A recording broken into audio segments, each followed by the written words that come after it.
다시 한번 인사 나누시겠습니다. 할렐루야. 아멘. 만나서 반갑습니다. 오늘 이 아침에도 주의 전에 우리 함께 모이신 여러분들을 하나님의 이름으로 환영하고 축복합니다. 우리 전호자 한번 바라보시면서 함께 인사 나누실까요? 잘하셨습니다. 반갑습니다. 귀한 날, 복된 날, 주의 날입니다. 아멘. 오늘 이 시간 우리를 이 전으로 초청하여 주신 그 하나님 앞에 우리가 마음과 뜻과 정성을 다해서 우리가 신령과 진정을 함께 예배하며 나아가도록 하시겠습니다.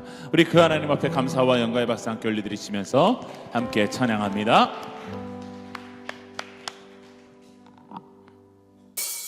함께 박수 치면서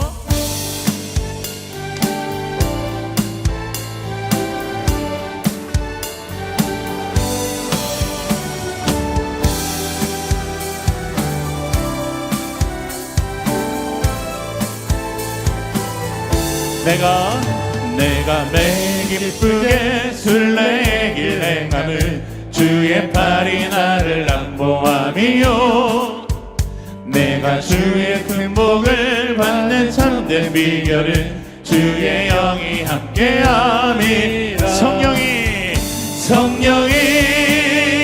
계시네 할렐루야 함께하시네 좋은 길을 걸으며 밤낮 기뻐하는 것 주의 영이 함께함이라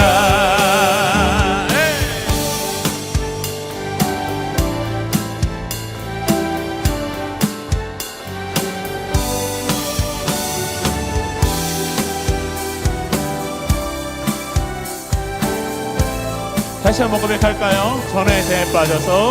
전의 죄에 빠져서 평안함이 없을 때 예수 십자가의 공로 힘입어 그 발 아래 엎드려 참된 평화 얻으면 주의 영이 함께하니 아멘. 성령이 계시네 할렐루야 함께하시네 좁은 길을 걸으며 밤낮 기뻐하는 것 주의 영이 함께하니 나와 동행하십니다. 동행하시고 모든 염려하시니 나는 숲의 새와 같이 기쁘다 내가 기쁜 마음으로 주의 뜻을 행함은 주의 영이 함께하니 아멘.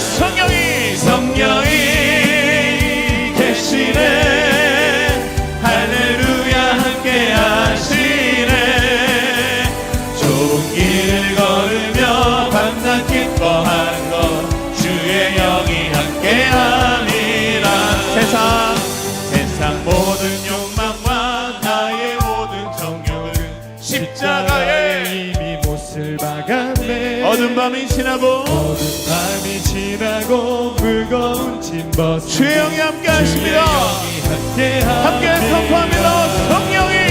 성령이 계시네 할렐루야 함께하시네 좁은 길을 걸으며 밤낮 기뻐하는 것 주의 영이 함께하시네 한 번 더 성령이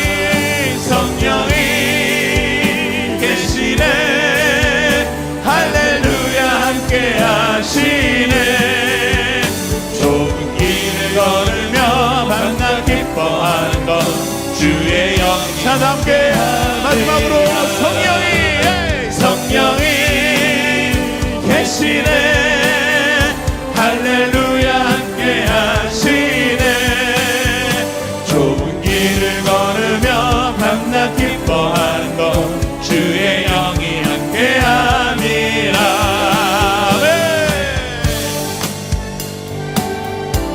성령께서 우리 가운데 함께하십니다. 기쁨으로 함께하시는 그들임을 찬양합니다. 할렐루야.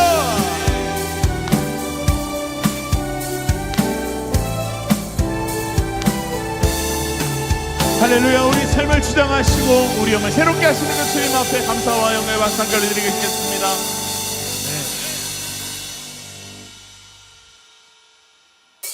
함께 박수 치면서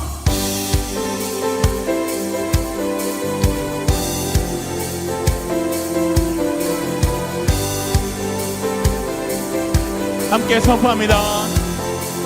마지막 날에 마지막 날에 내가 나의 영으로 모든 백성에게 부어주리라 부어주리라. 자녀들은 예언할 것이요 청년들은 환상을 보고 아기들은 꿈을 꾸리라. 주의 영이 임하면 자녀들은 예언할 것이요 청년들은 환상을 보고 아기들은 꿈을 꾸리라. 주의 영이 임하면 성령이여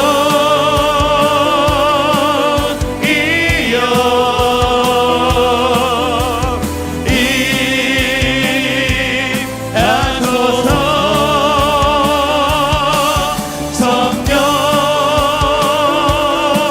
성령이여 우리에게 임하소서. 아멘. 다시 한번 선포합니다. 마지막 날에 내가 나의 영으로 내가 나의 영으로 모든 백성에게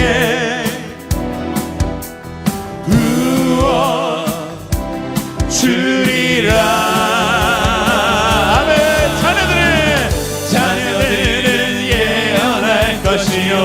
청년들은 환상을 보고 아기들은 꿈을 꾸리라. 주의 영이 임하면 자녀들은 예언할 것이요 청년들은 환상을 보고 아기들은 꿈을 꾸리라. 주의 영이 임하면 성령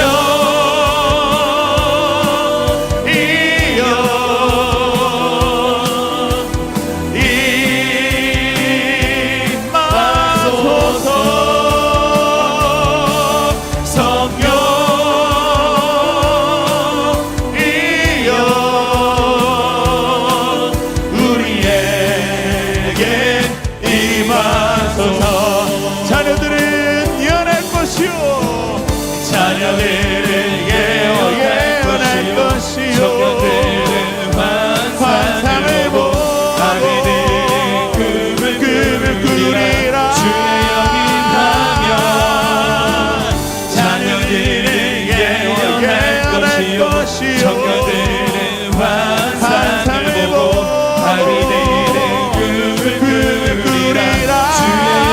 성령이여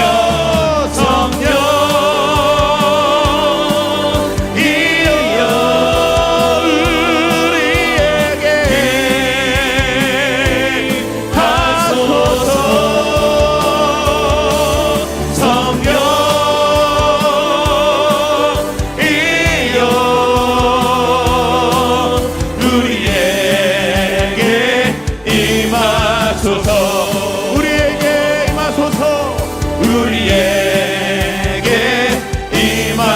하소서. 우리에게 지금 임하시옵소서. 우리에게 임하소서. 할렐루야. 성령 하나님 우리 안에 충만하게 임하시옵소서. 아멘.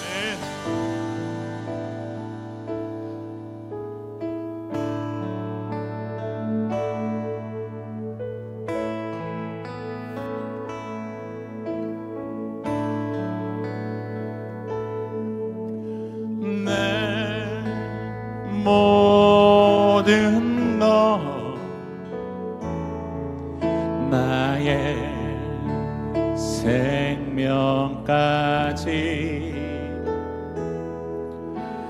다 주님 앞에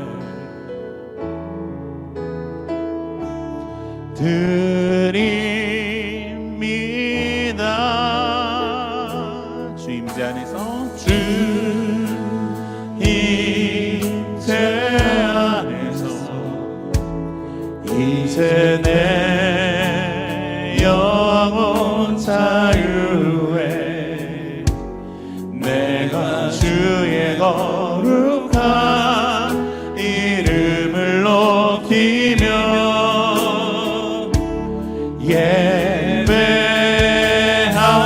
예배하리 어린 양 찬양하리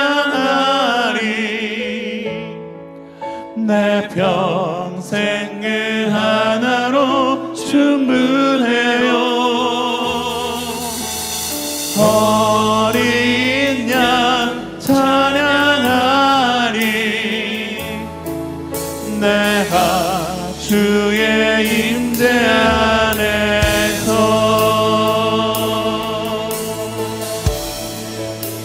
내 모든 것 내 모든 것 나의 생명까지 다 주님 앞에 다 주님 앞에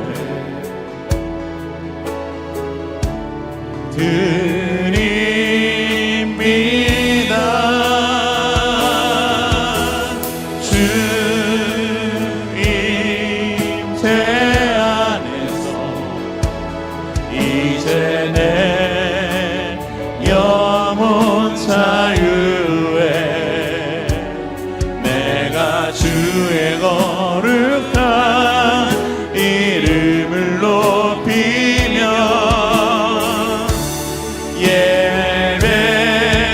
예배하리 함께 어린 양 찬양하리 내 평생 그 하나로 충분해요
시간 우리 함께 합심해서 기도합니다.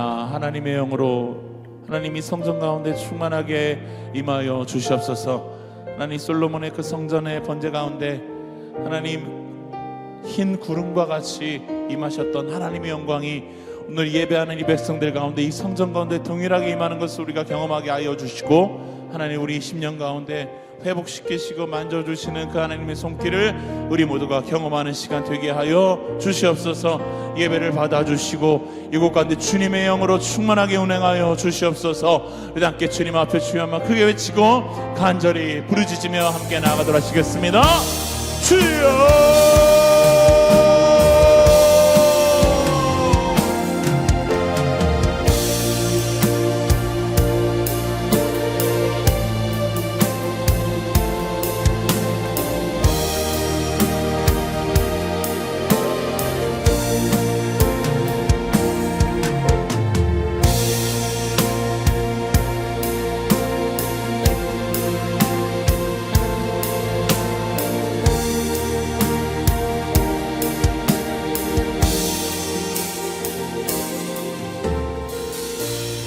전능하신 아버지 하나님, 주의 임재하심을 바라며 주님 앞에 엎드린 주의 사랑하는 성도들에게 주의 은혜를 한량없이 부으시고 하나님의 영으로 충만한 이 시간 되어지게 하셔서 이 예배가 온전히 하나님께 연락되어지는 예배가 되게 하시고 우리의 삶에는 다시 한번 거친 세상으로 나아가 믿음으로 맞서 싸울 복음으로 무장할 수 있는 은혜의 예배가 되게 하여 주옵소서.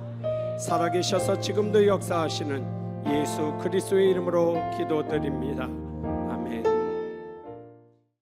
무더위를 비롯한 여러 어려운 상황을 이겨내시고 예배의 자리에서 예배하시는 여러분에게 범사에 잘 되시는 은혜가 있기를 소망합니다. 또 여러분의 영육이 강건한 삶과 신앙이 있으시기를 축복합니다.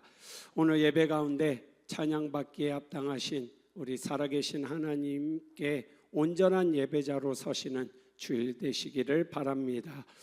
우리가 읽은 룻기 1장의 배경을 살펴보면 사사시대임을 알 수 있습니다.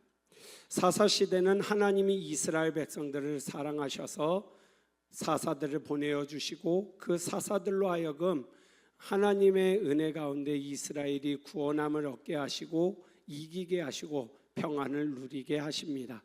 그러나 반면에 다른 면을 살펴보면 자기 소견에 옳은 대로 행하니라 라는 말씀에서 알 수 있듯이 자기의 생각과 자기의 판단에 젖어서 행동함으로 하나님의 뜻과 어긋나는 때가 많았음을 우리는 보게 됩니다. 말 그대로 영적으로 암울한 시대라고 해도 과언이 아니지요. 우리는 이 영적으로 암울했던 시대에 이 시대를 살아가고 있던 세 명의 여인을 만나게 됩니다. 나오미와 오르바와 그리고 룻, 이 세 명을 통해서 우리가 오늘 말씀을 살펴보려고 합니다. 나오미는 이스라엘 베들레헴 출신의 유대 여인이고 오르바와 룻은 이방 지역인 모압에 살던 모압 여인입니다. 이 세 명의 여인은 어느 날 인생 가운데 가장 중요한 결정을 해야 하는 상황에 놓이게 됩니다. 오늘 이들이 해야 했던 중요한 그 결정이 무엇이고 그리고 그 중요한 선택 가운데 무엇을 선택했으며 어떠한 결과를 가져왔는지를 살피려 합니다.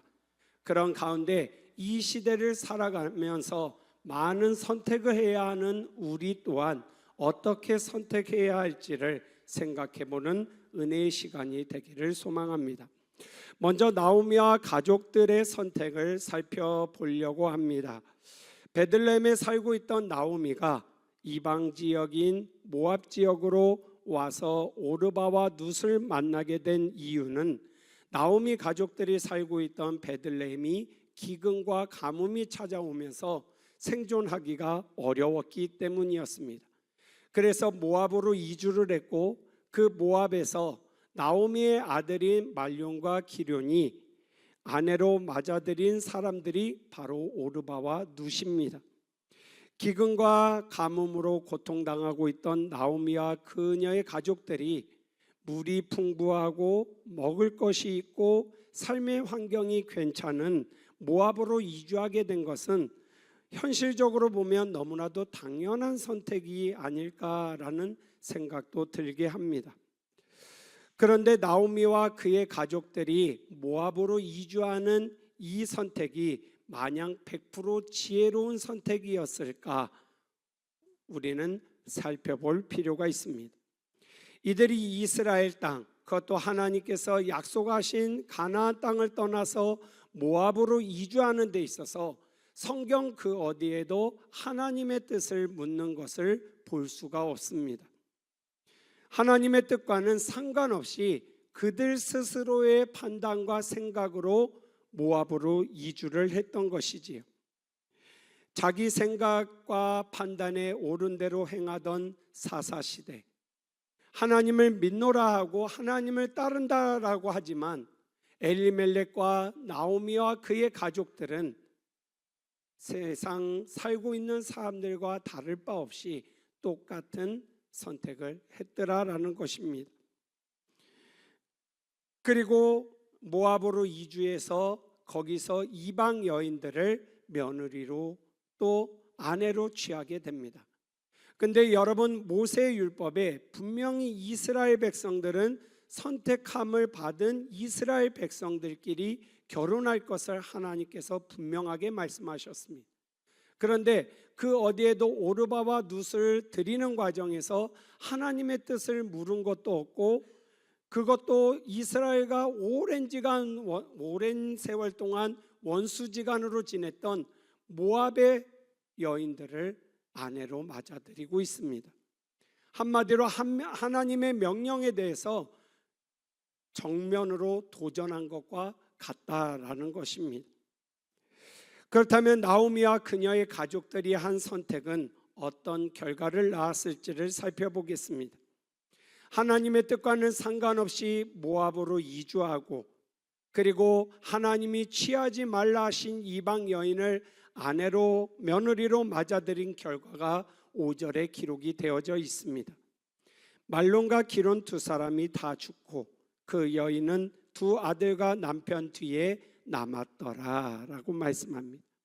그러니까 나오미의 두 아들 말론과 기론이 다 죽었고, 심지어 그들의 아버지가 되는 나오미에게는 남편이 되는 엘리멜렉까지 다 모압에서 숨을 거두게 됩니다. 여러분, 이 결과를 그냥 남자 3명이 죽었나 보다, 이 집안에 남자가 없게 됐네 정도로 치부해버리기에는 심각한 문제를 안고 있습니다. 무엇이냐면 이 당시의 시대는 농경사회입니다. 그러니까 남자가 밭에 나가서 일을 하고 가축을 먹이고 그래야 온 식구가 같이 생존할 수 있던 시대였습니다. 남자의 노동력이 절대적으로 중요한 시대였다라는 것입니다. 그런데 일을 할 수 있는 남자가 더는 남아있지 않게 되었습니다. 또 하나님이 약속하신 베들레헴 땅으로 돌아간다고 하더라도 그곳에서도 농사를 지을 수 있는 사람이 없던 상황이었습니다.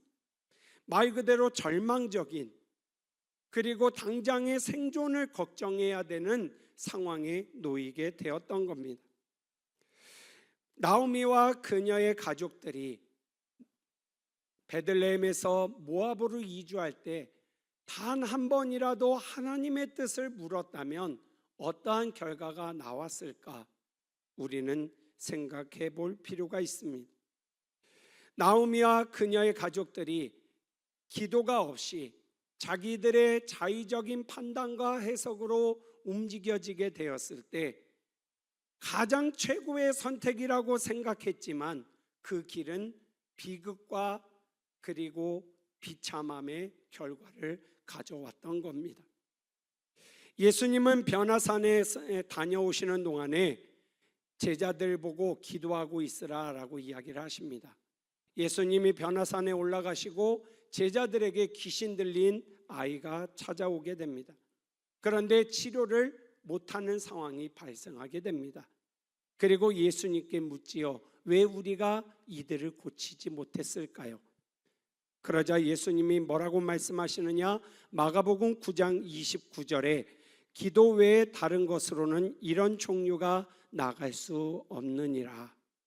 여기서 보듯이 우리가 어떤 일을 계획하고 진행하는 가운데 가장 중요한 일이 있다면 하나님의 뜻을 기도로 묻는 것이 중요하다라는 것입니다. 예수님의 제자들이 그 아이를 고치지 못했던 것은 자신들이 예수님을 따라다닌 제자들이고, 그리고 예수님이 우리에게 능력을 주셨으니 당연히 고칠 수 있을 것이라고 생각한 그들의 교만과 자만이 결국은 하나님의 능력이 나가지 못하는 결과를 가져오게 만들었던 것이지요.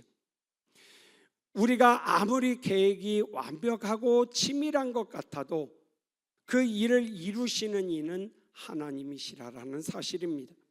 그래서 우리는 기도를 통하여 엎드려야만 하고 하나님 앞에서 바른 선택을 할 수 있도록 지혜 주시기를 구해야 합니다.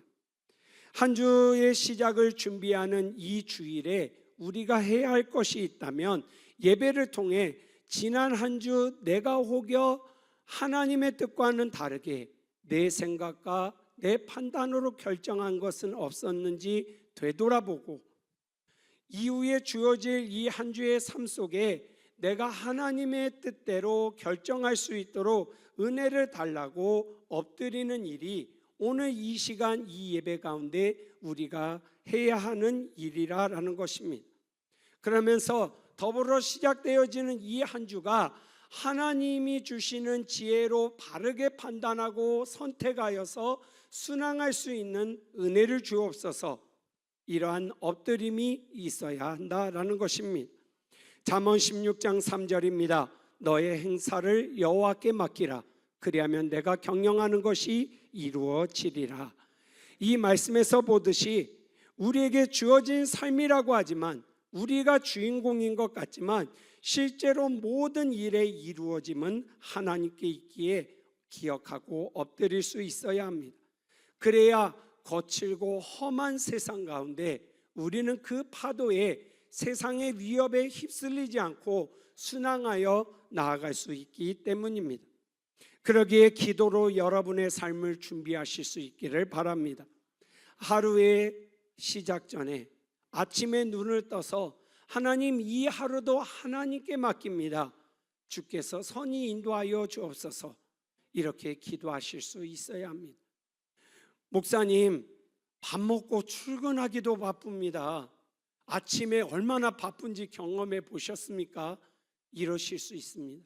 그런데 여러분, 길지도 않습니다. 하나님, 이 하루를 하나님께 맡깁니다. 하나님의 뜻대로 인도하옵소서. 불과 20-30초도 걸리지 않는 이 기도조차 할 수 없다고 한다면 과연 그 사람이 세상 속에서 사는 그리스도인이라고, 하나님께 모든 내 삶을 맡기겠다고 결단한 사람이라고 할 수 있겠느냐라는 것입니다. 그러기에 아침에 잠시라도 여러분의 삶을 맡기는 기도로 새롭게 삶을 열어가실 수 있기를 바랍니다.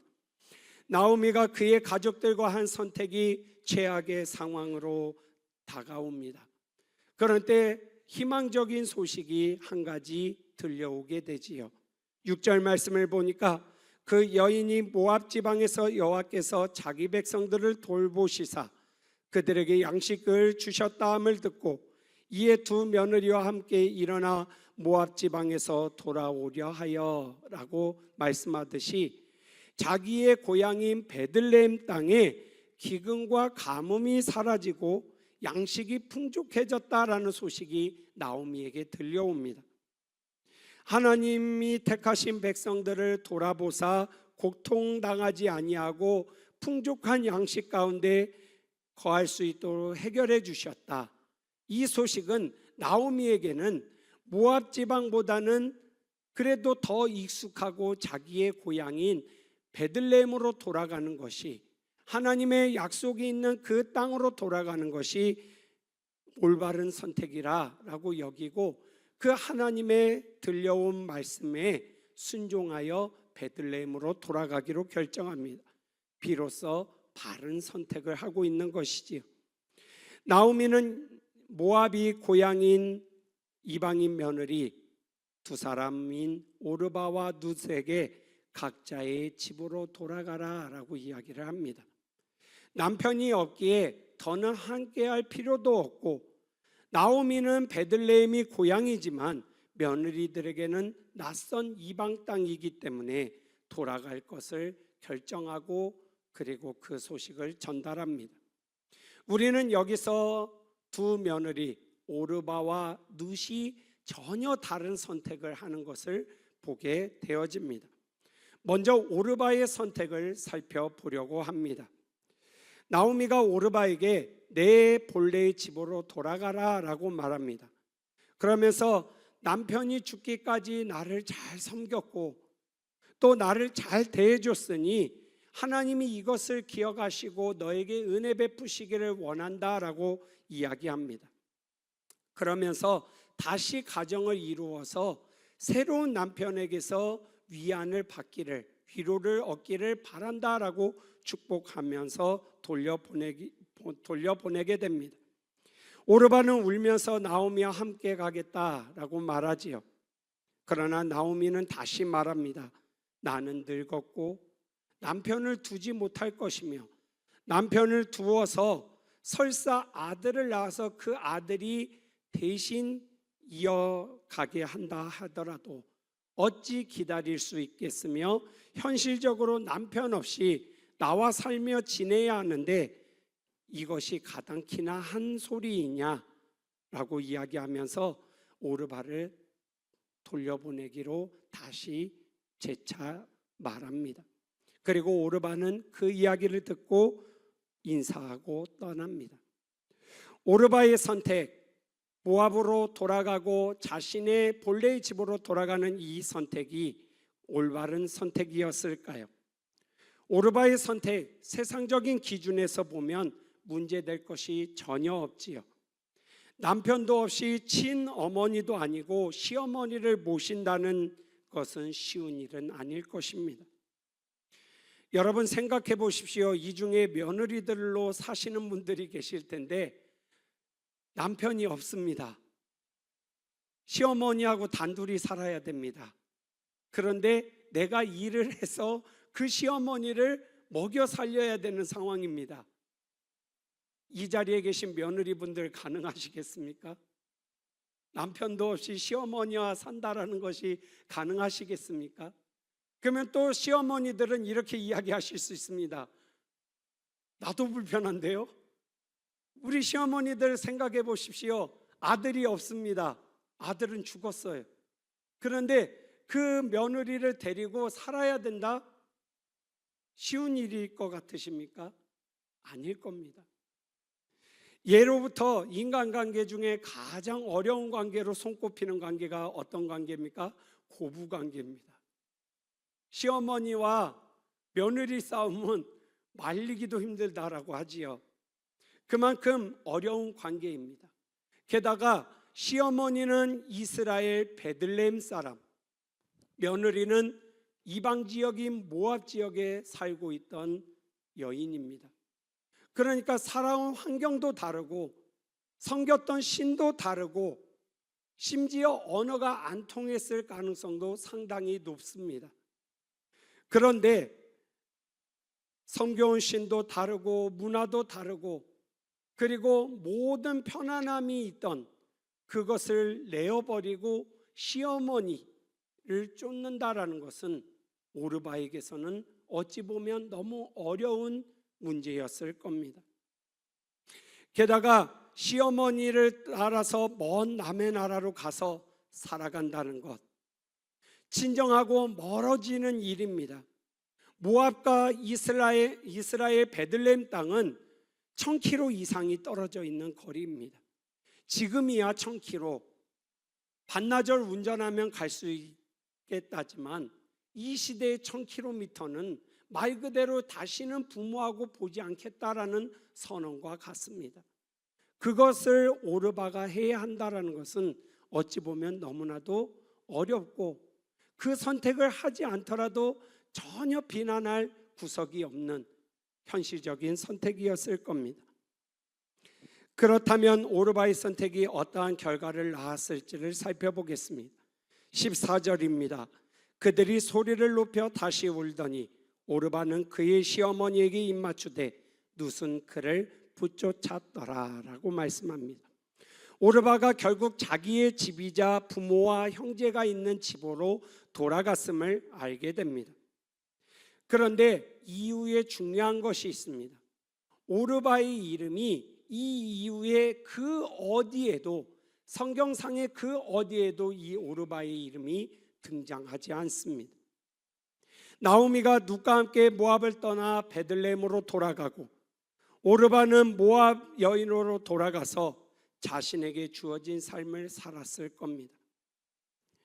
오르바는 그러나 하나님과는 멀어지고 구원받을 수 있는 길을 떠나버린 것이고, 이후에 어떻게 그녀가 살았는지 알 수는 없지만 분명한 사실은 하나님의 구원하심에서 멀어졌다라는 것은 분명한 사실입니다. 그냥 평범한 모압 여인의 삶, 멸망받을 수밖에 없는 삶을 살아가게 되었을 겁니다. 어찌 보면 무모하다라고 여겨졌을 시어머니를 쫓는 삶, 영적으로는 하나님을 쫓는 삶이 복된 길임을 그녀가 알았더라면 오르바의 선택은 달랐을지도 모릅니다. 그러나 결혼하고 하나님에 대해서 익히 그 시댁을 통해 들었을 것이고, 그리고 섬겨온 하나님에 대해서 알았을 것인데 자기에게 더 나을 것 같은 선택을 하고 돌아가게 되었던 것이지요. 그 결과 오르바는 하나님의 구원의 역사와 하나님의 구원의 역사가 적힌 성경의 이야기에서 사라지는 결과를 맞이하게 됩니다. 우리는 하나님을 믿는다고 하지만 세상 가운데 여러 선택을 하면서 살아갑니다. 그리고 그 선택과 하나님의 법이 충돌할 때가 많습니다. 왜냐하면 우리의 육신이 이 땅에 속하여 살고 있기 때문입니다. 골로새서 3장 1절에서 2절은 다음과 같이 말씀하고 있습니다. 그러므로 너희가 그리스도와 함께 다시 살리심을 받았으면 위의 것을 찾으라. 거기는 그리스도께서 하나님 우편에 앉아 계시느니라. 위의 것을 생각하고 땅의 것을 생각하지 말라. 현실적으로는 가장 최선이라고 생각하고 익숙한 곳을 선택한 오르바였지만 그 길은 하나님과는 멀어지고 그리고 멸망으로 치닫는 길이었던 것입니다. 우리 역시 선택의 순간 무엇이 진짜 제대로 된 해답이며 길인지를 판단할 수 있어야 합니다. 그런데 문제는 우리의 생각과 우리의 판단이 죄로 인하여 이미 물들어서 올바른 선택을 할 수 없다는 데 있습니다. 잠언 14장 12절입니다.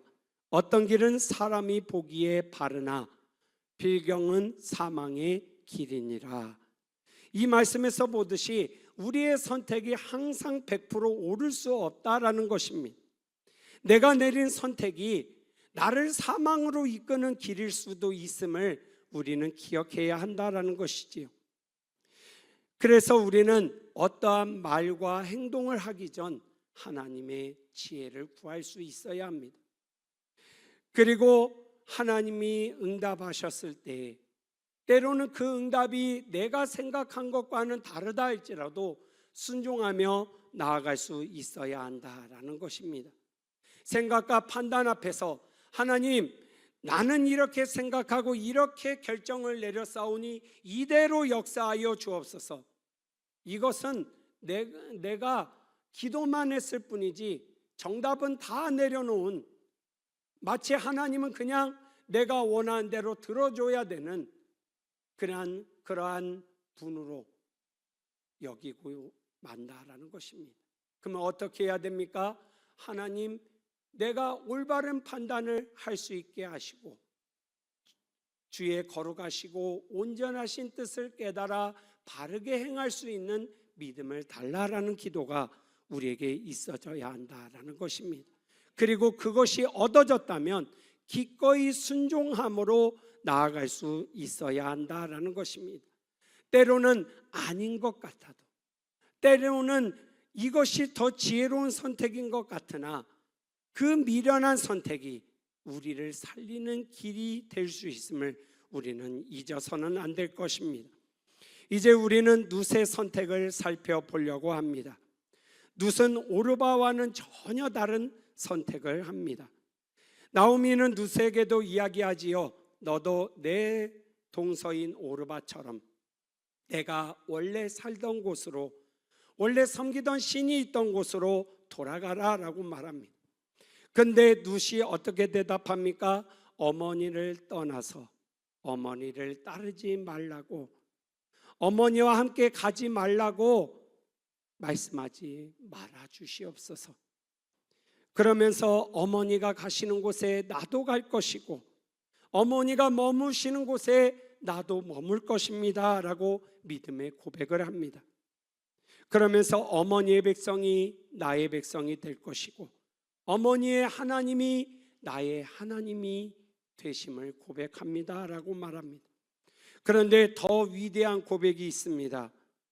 내가 죽게 되어서 어머니를 떠나는 것이 아닌 내 임의적인 판단으로, 생각으로 어머니 모시기 힘들다 싶어서 떠나는 것이라고 한다면 하나님이 나에게 벌을 내리시되 벌의 벌, 그러니까 더한 벌을 내리시기를 원합니다. 갑절의 벌을 내리시더라도 마땅합니다 라는 고백을 합니다.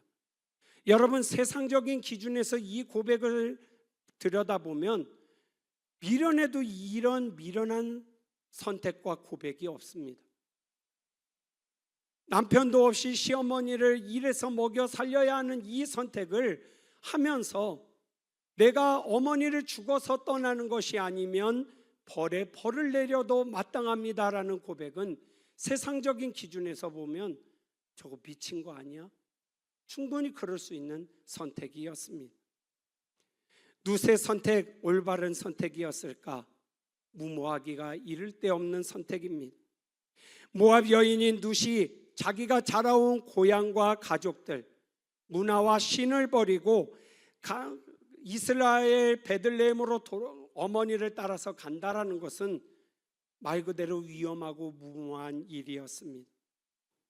가뜩이나 이스라엘 선민 의식이 있던 나라입니다.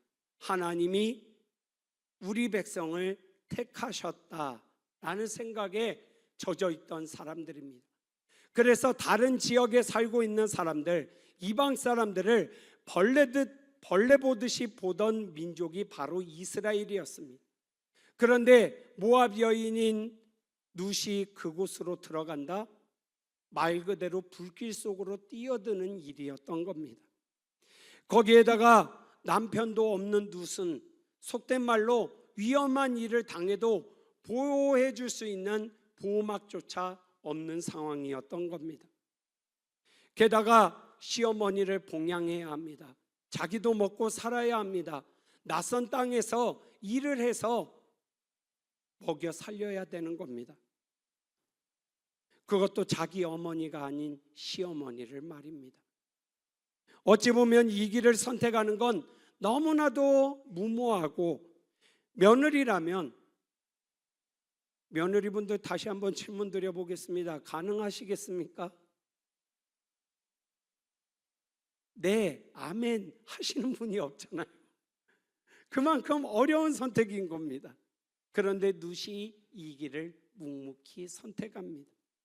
그러면 룻의 선택은 어떠한 결과를 가져왔을지 살펴보겠습니다. 룻기 4장 13절 말씀입니다. 이에 보아스가 룻을 맞이하여 아내로 삼고 그에게 들어갔더니 여호와께서 그에게 임신하게 하심으로 그가 아들을 낳은지라. 이 내용을 자세하게 다 다룰 수는 없습니다만 룻이 나오미와 함께 베들레헴으로 결국 돌아옵니다. 그리고 그곳에서 하나님께서 예비하신 가운데 보아스라는 사람이 나오미의 남편이 되는 엘리멜렉의 가업을 잇기로 합니다. 그리고 이 보아스와 룻이 결혼하는 일이 일어나게 됩니다. 그리고 그곳에서 아들을 낳게 되는데 그 아들의 이름이 오벳입니다. 이 오벳은 우리가 알고 있는 이스라엘의 가장 위대했던 왕이자 시편에 많은 저작을 남기고 하나님께서 유일하게 내 마음에 합한 사람이다라고 칭찬하셨던 다윗의 할아버지가 되는 사람입니다. 그러니까 이 룻은 다윗에게는 증조 할머니가 되는 것이지요. 그리고 이 다윗의 계보에서 누가 오십니까? 예수 그리스도가 오십니다. 룻은 이 선택 하나로 예수 그리스도의 족보에 기록되어지는, 그리고 이스라엘의 가장 위대했던 왕 다윗의 할머니가 되어지는 위대한 영광을 얻게 되어집니다.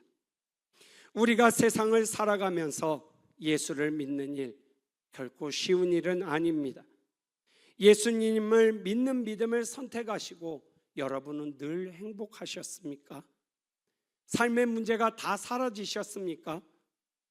예수님을 믿는다는 것은 어찌 보면 세상을 사는 삶 가운데서 더 고통이 따르는 일이라고 해도 과언이 아닙니다.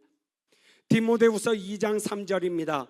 너는 그리스도 예수의 좋은 병사로 나와 함께 고난을 받으라. 사도 바울이 디모데에게 편지하면서 그리스도 예수의 좋은 병사로 나와 함께 고난을 받자라고 말합니다. 예수님을 믿는다라는 것은 세상을 살아가는데 많은 것을 우리에게 요구합니다. 여러분의 동료는 편히 에어컨을 쐬며 낮잠을 청하고 있을 이 시간에 여러분은 나와서 예배를 하십니다. 지갑에서 돈을 빼어 헌금도 해야 하고, 나에게 있는 재능을 활용하여 주방도 섬겨야 하고 공동체도 섬겨야 하고, 또 지금 우리 이 다른 층에서는 애들보다 나이가 적어도 20-30년은 다 뒤에인 분들이 손목과 발목이 돌아가지 않는데도 열심히 돌려가면서 제발 좀 따라해 주지 않을래? 이러면서 아이들을 가르칩니다. 어려운 구석구석을 돌아보아야 하고, 교회를 살펴야 하고 치워야 하고, 안 그래도 한 주의 삶을 사느라 너무나도 지치고 고냈던 몸과 마음을 꾸역꾸역 움직여서 더 희생하고 봉사해야 되는 일이 하나님을 믿는 일이라는 것입니다. 그런데 우리가 예수님을 믿는 이 일을 기꺼이 하는 이유가 무엇입니까? 고되고 힘들어도 우리가 이 일을 해야 하는 이유는 바로 이 말씀이 우리에게 그 답을 제시해 주고 있습니다. 요한복음 14장 27절입니다. 평안을 너희에게 끼치노니 곧 나의 평안을 너희에게 주노라. 내가 너희에게 주는 것은 세상이 주는 것과 같지 아니하니라. 너희는 마음에 근심하지도 말고 두려워하지도 말라. 예수님을 믿을 때 우리에게 주어지는 구원과 하나님의 자녀가 되는 권세와 하나님의 나라가 주어지는 영원한 생명은 세상 그 어디에서도 우리가 얻을 수 없는 가장 고귀하고 가치가 있는 것이기 때문입니다.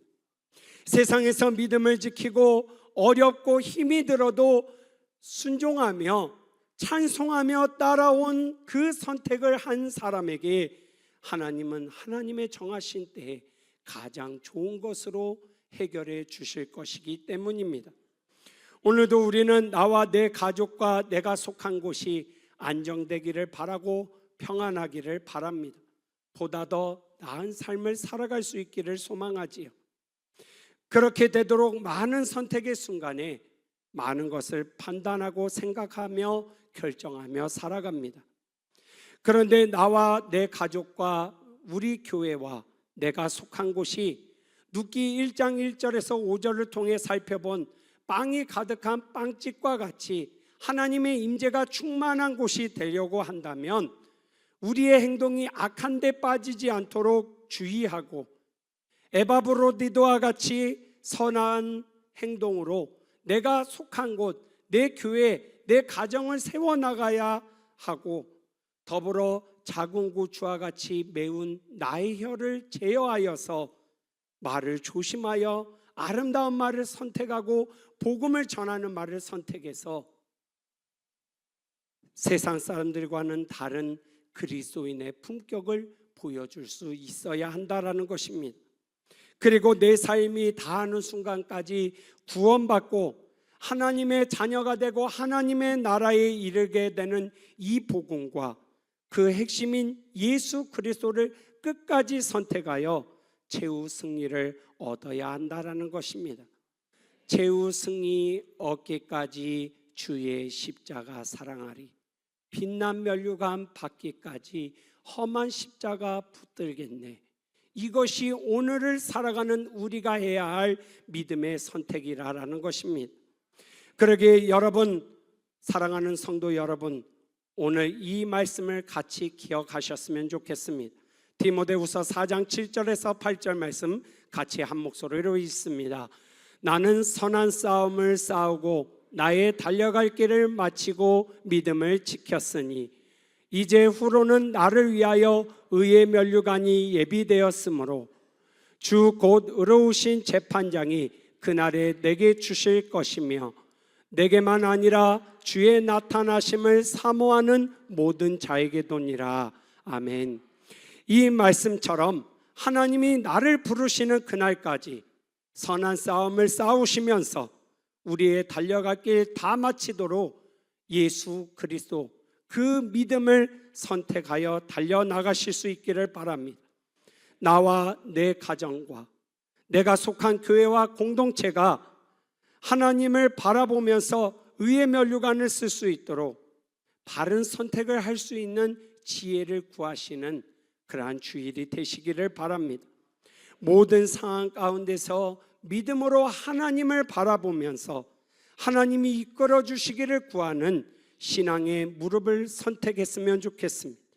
그리하여 비록 공고하고 험난함이 있다 하지만 나의 생명조차 귀한 것으로 여기지 아니하고 주어진 사명을 바르게 감당하고 나아감으로 마지막 날 내가 저 밑에서 사는 동안에 잘하였고 잘한 선택을 했고 그러므로 내가 너에게 큰 것으로 맡기겠노라. 그러한 주님의 평가를 들으실 수 있는 교회로, 그리고 또 여러분으로 서가시는 은혜가 있으시기를 예수 그리스도의 이름으로 소망합니다.